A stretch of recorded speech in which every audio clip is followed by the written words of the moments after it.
Bueno, ¿qué tal comunidad? ¿Cómo andan? Tercer video del canal. Como es media tarde, estamos tomando unos mates. Ya lo estoy copiando a don Pablo Jurman del canal Mate con Historia.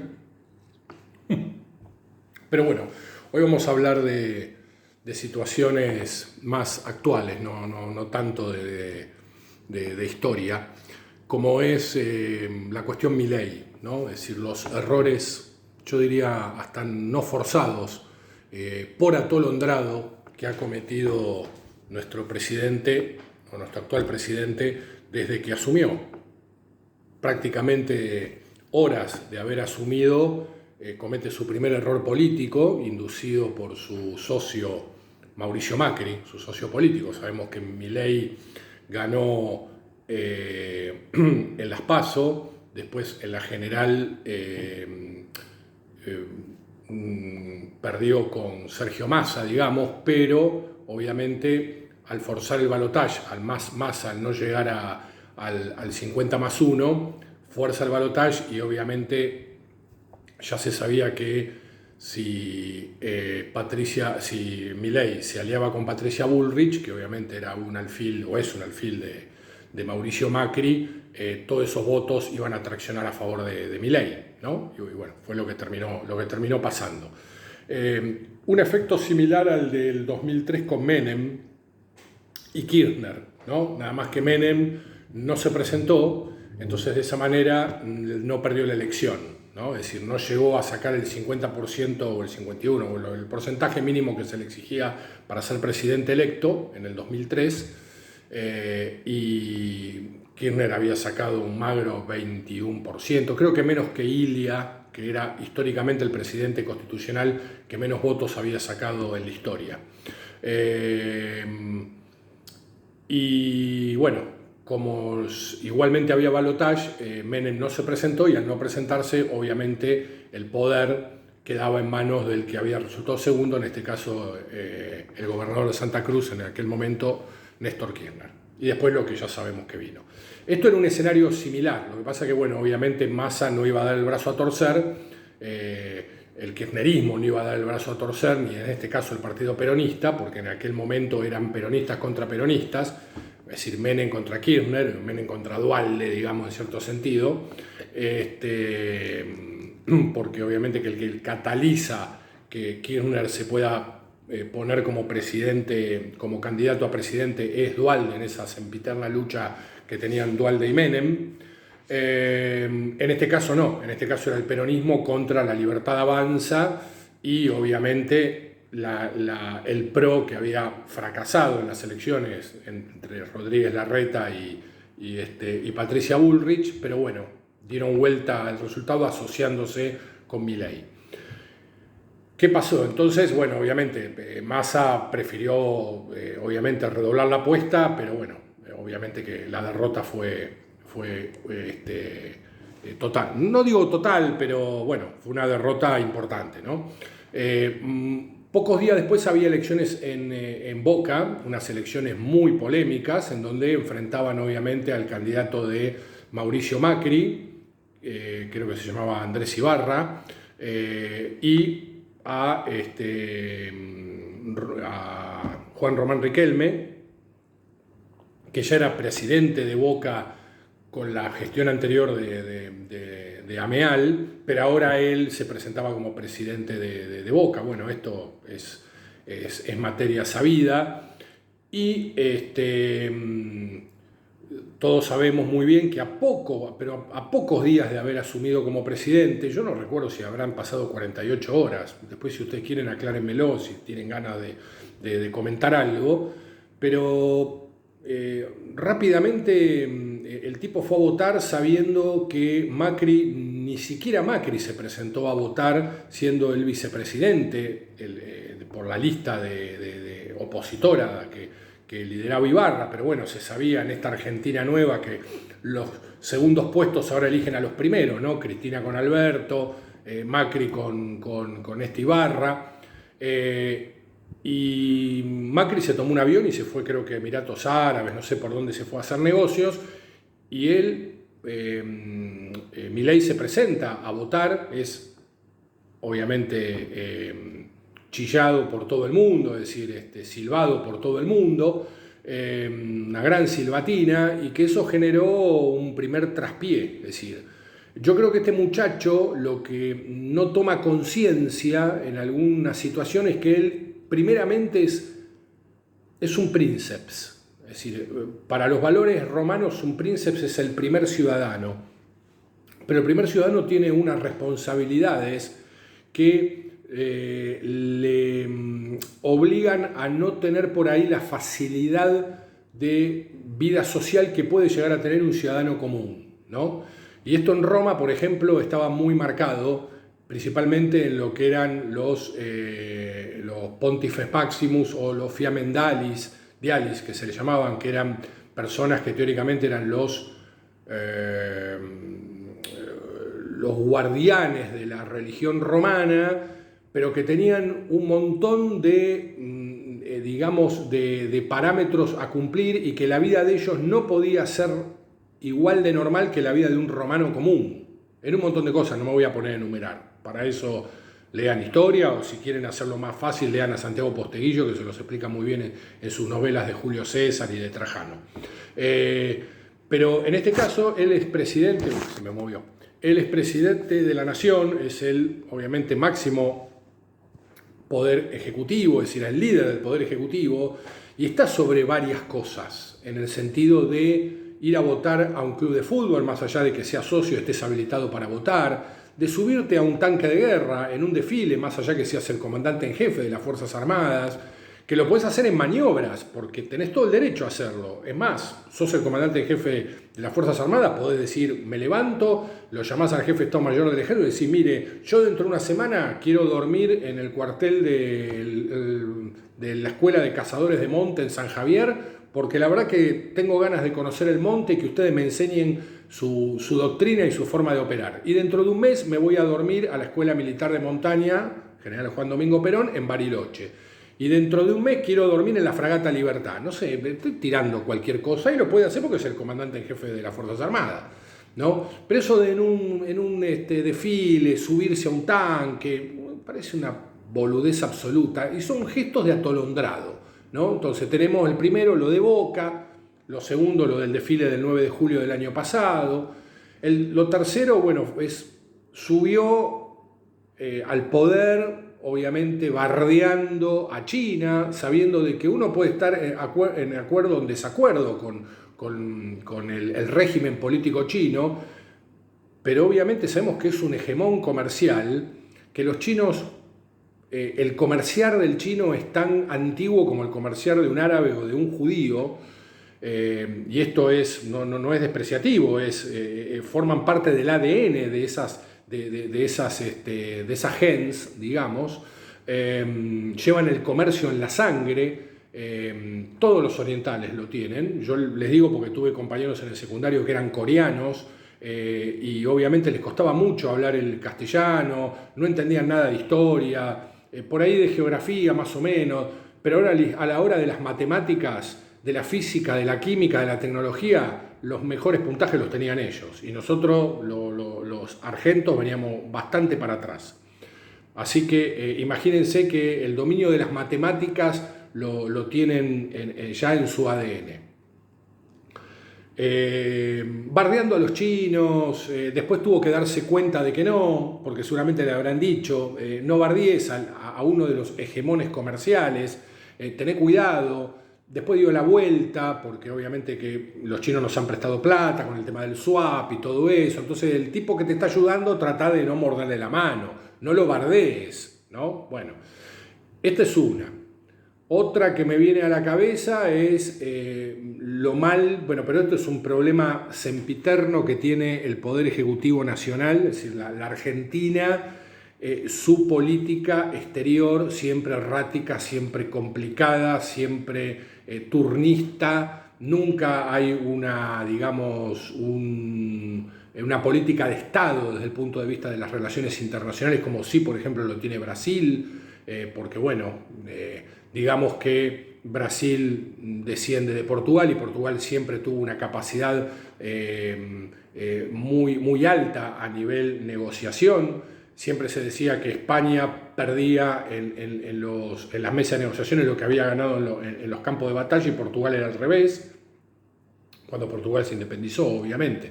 Es decir, fíjense cómo terminó la familia real portuguesa con las invasiones napoleónicas en Río de Janeiro tranquilamente, salvando gran parte de su imperio, es decir, la mayoría de su imperio, y cómo terminó la familia real española, ¿no? En una guerra absoluta, un desastre total. Después Fernando VII volviendo, generando, después con su muerte otra guerra, y una sucesión de guerras en España que, bueno, es muy largo, y alguna vez creo que se los voy a comentar, esa casi 100 y pico de años de guerra civil constante que tuvieron los españoles, quizás más, por ahí desde 1705, cuando empieza la guerra de sucesión española, hasta hoy, que se cumple un nuevo aniversario del Tejerazo, ¿no? Del 23 de febrero de 1981.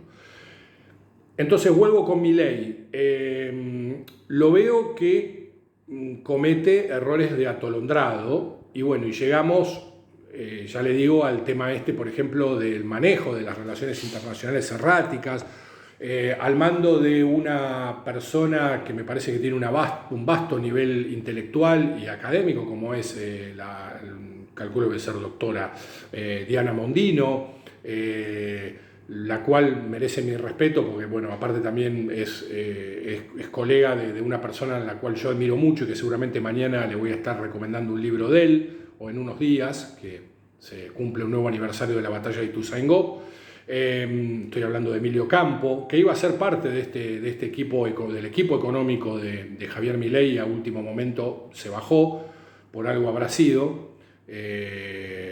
Pero bueno, lo que yo les quería comentar era esto, que en su momento se votó en contra no se llama del bloqueo, pero sería del bloqueo comercial hacia Cuba, y eso generó un malestar en el presidente y le terminó costando la cabeza a la ministra. Digamos que un montón de cosas que uno mucho no comprende, no entiende qué pasa, y bueno, y ahora, hasta ahora lo terminamos rematando con esta cuestión de las cripto, ¿no? Que la verdad yo no entiendo mucho el tema de criptomonedas, pero a mí me suena muy desprolijo, sumado obviamente a la entrevista que le hizo Jonathan Viale, que me pareció patética, en ambas partes, tanto del lado del presidente como de un periodista que trataba de traccionar y de no quedar como obviamente un partisobre, pero bueno, con la cuestión del corto crudo que le hicieron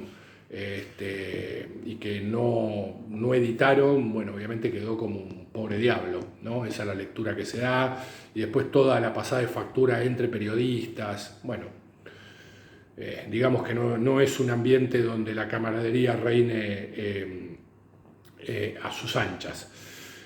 Yo la verdad no me voy a expedir sobre el caso Libra, este tema. Yo no sé si el presidente está entongado con esta cuestión de la estafa esta que se mandaron. La verdad que me costaría mucho poder aceptarlo y darse cuenta de que sos el presidente de un país y te vas a estar ensuciando las manos está bien, son millones y millones de dólares, pero no sé, la verdad que me cuesta creerlo, pero obviamente el error y lo atolondrado que fue él en su red social para poder manejarlo, la verdad que me da que es un torpe en algunas cosas. Por eso digo que él, las explicaciones que da, diciendo, bueno, pero yo soy economista, y lo hice con mi cuenta de economista, y Johnny Viale le decía, pero vos sos el presidente de la nación, diciendo, flaco, vos tenés una responsabilidad. Ya sé que vos haces pipí, haces popó, cuando tenés ganas de estar con una mujer o con un hombre o con lo que sea, lo tenés también tu derecho, tenés tu derecho a pasarla bien, a tomar sol, a tirarte al agua, a disfrutar de la Quinta de Olivos, a disfrutar el hermoso aire de zona norte. Yo te acepto de viajar por todo el país, de tener un montón de prerrogativas, pero hay algunas cosas que no las podés hacer. Tenés que pensarlo antes de hacerlo, porque sos el primer ciudadano del país. Te toca por 4 años ser el princeps de la República Argentina, es decir, el princeps no en términos digamos, monárquicos, sino en términos republicanos, el primer ciudadano. Entonces eso requiere una responsabilidad y darte cuenta de que muchas veces las redes sociales son traicioneras, son complicadas, y no cometer estos errores de atolondrado. Ya digo, no voy a opinar del tema Libra, si esto es un armado de la hermana o de cierta gente que él tiene alrededor. Se está filtrando mucho el tema de que para acceder a él hay que pagar. Esto no es nuevo en la política, ya sabemos que para acceder a ciertas personas siempre hubo que poner algún óvulo, ¿no?, para poder llegar a hablar con la persona que uno quiere hablar. Eso en política estaba hasta aceptado desde el punto de vista del lobby, pero venimos con un discurso de que se terminó la casta, ratas, que basta, que esto, que el otro, y vemos que todo sigue igual. Entonces, cuando vos solés que esto es medio gatopardismo, que es cambiar algo para que no cambie nada, da un poco de bronca. Y si mirás enfrente, te encontrás con los mismos tipos que ahora gritan y patalean por lo del caso Libra, pero que se afanaron un PBI entero. Entonces, digamos que desde Menem en adelante, los casos de corrupción son flagrantes en todos los gobiernos. Lo dejo medio a un costado a Alfonsín, porque yo entiendo que más allá de que yo estoy enfrentado ideológicamente con Alfonsín, me parece que no fue un tipo que haya robado. Obviamente en su gobierno debía haber corrupción por todos lados, porque era un estado elefantiásico absolutamente, ¿cómo les puedo decir?, burocrático, y era clavado de que seguramente muchos de sus no dirigentes, sino funcionarios debían ser corruptos, seguramente, pero bueno, ya ha pasado mucho tiempo el gobierno de Alfonsín, pero no creo que Alfonsín haya sido una persona deshonesta en ese sentido. Intelectualmente, ideológicamente estoy en las antípodas de Alfonsín y ya en algún momento lo voy a explicar por qué. Pero digamos que me parece que desde Menem en adelante los hechos de corrupción fueron flagrantes. Así que bueno, en la Argentina sería esto una mancha más al tigre. ¿Qué le vamos a hacer? Pero yo creo que muchas veces este chico comete error, y digo este chico porque me saca a mí 4 años, creo que él es del 70, yo soy del 74, así que lo puedo tratar con cierta afabilidad porque somos más o menos de la misma generación. A veces comete errores de atolondrado, ¿no? O quizá por querer ser, en cierta manera, Nacan Pop dentro de su libertarismo y todo eso, pero me parece que comete errores y que no está bien asesorado en ese sentido. Es más, hasta periodistas que eran del palo de él, es decir, que al principio apoyaron su causa, ahora no les gustó nada lo que han vivido, ¿no? Por ejemplo, escucharlo al Presto, a De Peroncho, a Danan, bueno, y a varios más, y hasta gente del exterior, como por ejemplo John Acquaviva, que no es una persona antimileísta, digamos, es una persona que bueno, está viviendo en el exterior, un venezolano que ha pasado las de Caín, me parece un pibe bastante inteligente, y bueno, y él no puede entender lo que pasó, no conociendo mucho la realidad política argentina.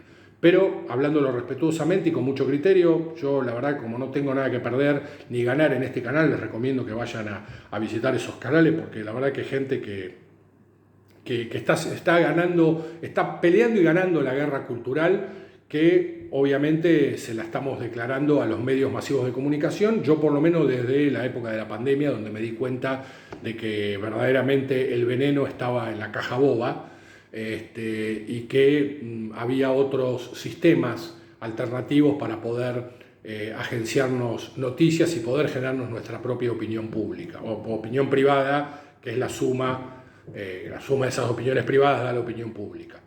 Miren, yo les voy a contar una anécdota, saliendo un poco de lo de Milei, ¿no? Porque ya les conté un poco, más o menos, la cantidad de errores por atolondrado que yo vi que cometió hasta ahora, ¿no? En este año y meses de gobierno, de su gestión como presidente de la Nación. Nosotros con un grupo de amigos teníamos un grupo de WhatsApp, que creo que sigue existiendo. Yo a finales del 2023 me fui del grupo que se llamaba La Trámpora. Es un juego entre Trump y la cámpora, ¿no? Si se dan cuenta, que era un grupo de discusión discutíamos política, geopolítica, defensa, armas. Bueno, era un grupo de amigos que compartimos los mismos gustos, ¿no? Había gente en España, en México y varios acá en la zona de Buenos Aires y también en Santiago del Estero. Y en un momento, bueno, en febrero del 2022, cuando estalla la guerra en Ucrania, nosotros decidimos empezar a generar como un think tank, ¿no? Es decir, como un canal de información propio, que íbamos sacando informaciones de otros canales y lo íbamos compartiendo, y de esa manera íbamos generando nuestra propia información, íbamos decantando, haciendo análisis de inteligencia y viendo verdaderamente qué estaba pasando, principalmente en la primera etapa de la guerra, que fue la invasión a Kiev, ¿no? Es decir, la operación aerotransportada que salió mal, la operación de Hostomel. Pero yo me daba cuenta de que nosotros manejábamos información que los canales de televisión, la radio, la prensa escrita no publicaba. Yo seguramente esa información los tipos la debían tener, pero no la querían largar. Entonces, lo que yo notaba es que no estábamos en ventaja con respecto al sistema de medios. Estábamos en ventaja con respecto a la gente común, que lo único que le quedaba era informarse mediante un noticiero, o mediante un programa de radio o mediante un diario, ¿no? Entonces, por ejemplo, cuando atacaron la central de Zaporilla, nosotros ya teníamos información de que la operación había sido, digamos, que se había tomado la central, pero que en ningún momento había habido peligro de explosión nuclear o que hubiera un desmadre nuclear porque, no sé, un cohete cayó en el reactor o en uno de los reactores. Y TN, en aquel momento, 48 horas después, yo estaba tomando un café en un bar en Avenida de Mayo y la veo a Lorena Maciel, creo que era la presentadora de noticias en ese turno, y ponían peligro inminente en la central de Zaporilla, peligro nuclear. Y yo me reía, porque digo, no pasó nada, ya se terminó la operación en Zaporilla y no corrió peligro absolutamente nada. Y después la información obviamente desapareció como desaparecen todas las informaciones, ¿no? Es decir, eso va quedando en la historia. Y después aparecerá algún Max Hastings para compilarla y sacar un libro así que se llamará La Guerra de Ucrania, ¿no? O La Guerra del Donbass. Así que bueno, lo que yo les comento es esto, que lo que estamos haciendo, yo humildemente desde este canal, humildísimamente, ¿no? Con un nivel de Radio Kabul absoluto, en comparación a otros muchachos que están haciendo cosas mucho antes que yo, es una especie de batalla cultural, de dar nuestra opinión y que el que esté mirando esto, que lo escuche mejor, porque la verdad que mirarlo es bastante aburrido, pueda sacar una conclusión y pueda generar también él su misma conclusión o enterarse de otras cosas y de una opinión nueva. No sé, la idea es pensar y que siempre estemos despiertos. Ya sé que estar siempre despierto genera dolor. Es mucho más fácil tomarse un Clona y quedarse dormido y bueno, y que te martillen la cabeza, te da lo mismo porque estás dormido, no hay ningún problema.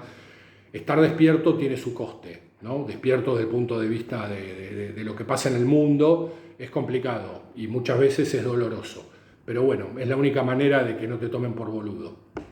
Así que bueno, eso es lo que quería hablarles hoy sobre los errores de atolondrado hasta ahora que hace nuestro querido presidente. ¿Ok? Bueno, que terminen lindo el fin de semana. Seguimos tomando mate. Agur.